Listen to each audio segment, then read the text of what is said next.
বন্ধুরা, আজকে চলে এসেছি সয়াবিনের একটা নতুন রেসিপি নিয়ে। এখানে সয়াবিন আমি কর্নফ্লাওয়ার আর জিরে গুঁড়ো, লঙ্কা গুঁড়ো, হলুদ, লবণ দিয়ে মেখে নিয়ে এগুলোকে ভেজে নিচ্ছি তেলে। আর এগুলোকে অবশ্যই গরম জলে একবার ধুয়ে নিতে হবে। আমি ধুয়ে নিয়েছি, বাকিটা আরেকবারে ভেজে নিচ্ছি।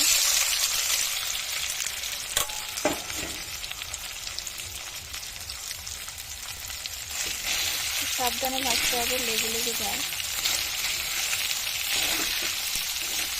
কম তেলে ভাজছি বলে এটা হচ্ছে, মানে বেশি তেলে ভাজলে লাগার সমস্যাটা হবে না।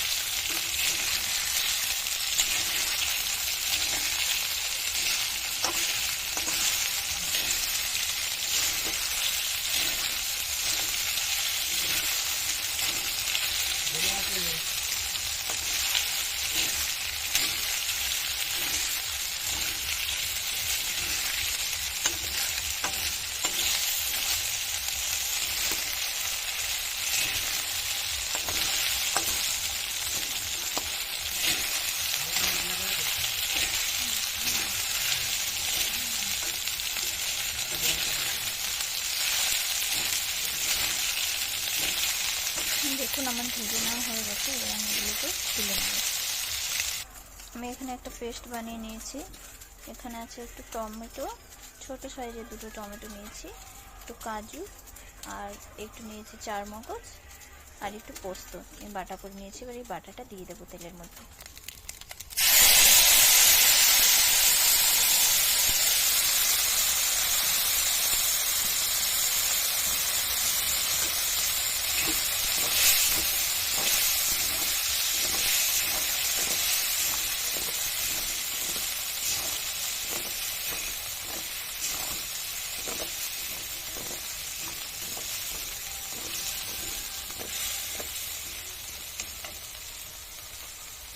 আমাদের দিয়ে দেবো একটু হলুদ গুঁড়ো, একটু জিরে গুঁড়ো, একটু লঙ্কা গুঁড়ো, একটু লবণ,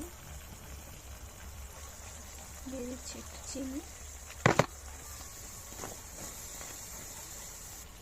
এবার মিক্সির বোলটা ধুয়ে একটু জল দিয়ে দিচ্ছি।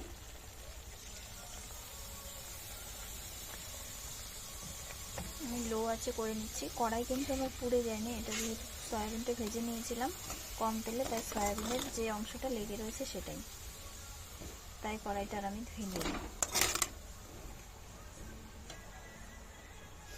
লো আঁচে মশলাটাকে আমি কষিয়ে নেব।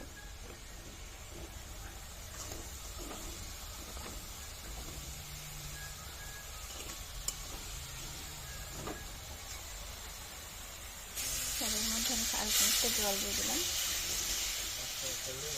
ঝোল ঝোল করবো না, মাখা মাখাই করবো।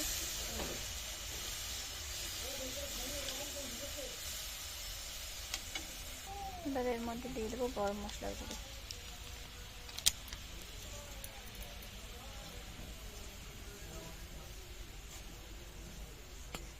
এবার এর মধ্যে আমি দিয়ে দিচ্ছি ভেজে রাখা সয়াবিনগুলো।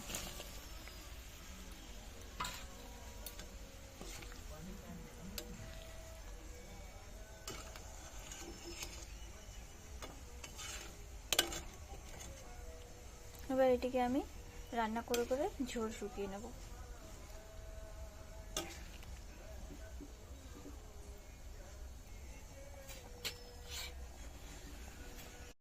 আমি এর মধ্যে কিছু মটরশুঁটিও দিয়ে দিলাম। অল্প একটু মটরশুঁটি দিয়েছি। এবার নাড়াচাড়া করে নেব। আমার কিন্তু রান্না প্রায় হয়ে এসেছে। দেখুন ঝোল গাঢ় হয়ে এসেছে। এটা রুটি, পরোটা দিয়ে খেতেও খুব ভালো লাগে।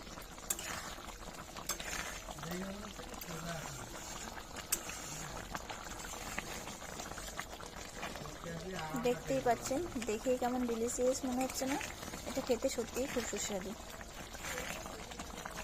আপনারা চাইলে অবশ্যই বাড়িতে বানিয়ে নিতে পারেন। তো আমার রান্না হয়ে গেছে, এবার আমি নামিয়ে নেব। দেখুন সয়াবিনের সুস্বাদু রেসিপি।